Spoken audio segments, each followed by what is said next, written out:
I would like, as a memento of this occasion, to present this book to Her Royal Highness.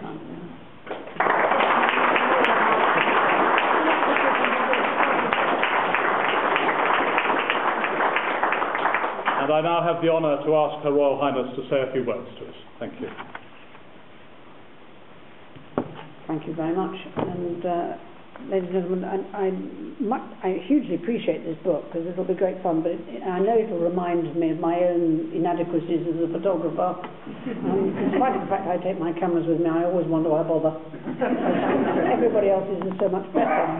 But that's a fascinating record of South Georgia in its own right, and we have some people here today who have their own memories of South Georgia and the whaling, and that's been fascinating equally to talk to them. And may I say that it's a pleasure to see so many people gathered here at Discovery Point here in Dundee, and the support from Dundee for this occasion and for that quite delightful play. And don't you want to take some of those clothes off? It's stuck cold in here, but it was a very effective performance. I'm afraid we perhaps weren't quite as interactive as your normal audience, and I apologise for that, but we'll know better next time. If you'll forgive me, I'm going to stick to the script for this, because there are things that I really ought to put in context in terms of the trust and what it's been doing and what it hopes to do in the future. So I'm going to stick to mine and brief on the basis that I might just sidetrack myself, which I do quite easily. South Georgia, I think, for most of you, is already one of those places which you've either always wanted to go to, have been to, or would like to go to again. I'm one of those people who've still got to get there, but I'm working at it. In his book, Great Waters, Sir Alistair Hardy, who was a distinguished marine biologist, said this about South Georgia: "Here is scenery which, on a crystal clear day, must hold its own with any in the world. We gaze and drink it in. There is a hush as we, who have not seen it before, stand in a group and watch it unfold."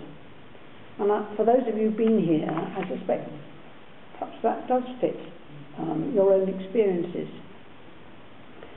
Hardy carried out much of his research in the Southern Oceans on board the RRS Discovery, preserved as she is here. And Discovery was, of course, Captain Scott's vessel on his Antarctic expedition, but was subsequently refitted to carry out that scientific work with the Discovery investigations in the 1920s, based in South Georgia. And as Hardy discovered, the scenery of South Georgia is magnificent, but it also contains a great deal more than scenery.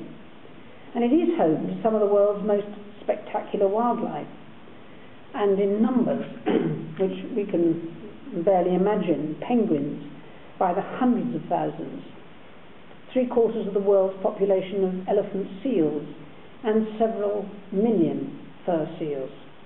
And while many of these animals are thriving, South Georgia hosts other species whose numbers are in serious decline, including the magnificent wandering albatross and other species of albatross, petrels, and other seabirds whose survival is under threat. It is also the location of some remarkable industrial archaeology dating from that whaling period, and it will also be forever linked to that other great Antarctic explorer, Sir Ernest Shackleton, whose boat journey on the James Caird from Elephant Island has also been included in tonight's play. And that part of Corinne's story, of course, we didn't hear, but a story in itself. It makes this place an especially appropriate place to hold such an event in support of the South Georgia Heritage Trust. And it was established some 3 years ago to protect and conserve the island's natural and historical heritage, but it also has already got a record of achievement. And some of those successfully completed projects include the purchase of that full-size replica of the James Caird for display in the South Georgia Museum at Grytviken, which is now managed by the Trust. the provision of explanatory signage for visitors to the remains of the Grytvic and whaling station, and more visitors year on year. Support for young explorers visiting South Georgia, and the restoration of the manager's villa at the former whaling station at Grytvic for use by visiting scientists and other expeditions. The publication of both hard copy and online material about the ecology and history of South Georgia. It's quite an achievement, series of achievements already.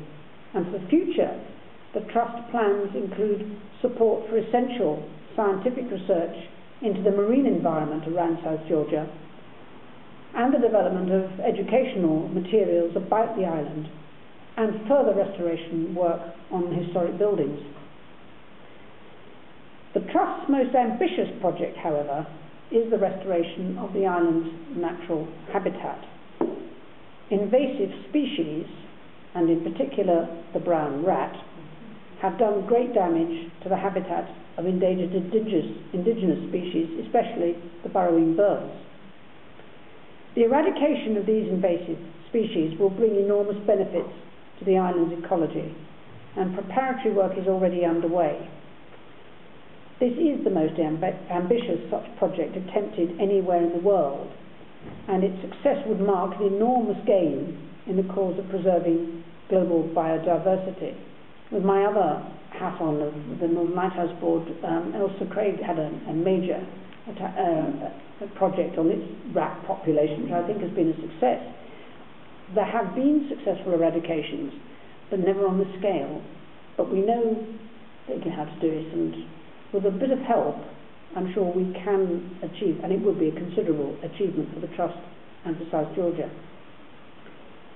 And remote as it is, as all of you, I think, are well aware, South Georgia is one of probably the most precious pieces of British territory in terms of scenery, history, and wildlife. And it is one of the world's few, using the word in its most genuine form, wildernesses.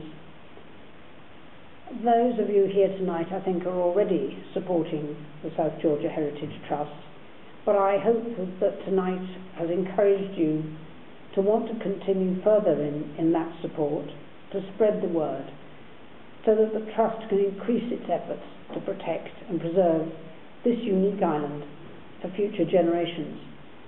That would be something that we could all be extremely proud of. But your joining us tonight encourages us all, and I hope it's been an occasion which you'll remember fondly, for the place certainly, for learning something, and for looking forward, that South Georgia's future with the Heritage Trust can do nothing but get better. So thank you all for your support tonight, and I look forward to meeting you again, and hopefully this time having had a little experience. South Georgia myself, which I'm working on. Thank you so much.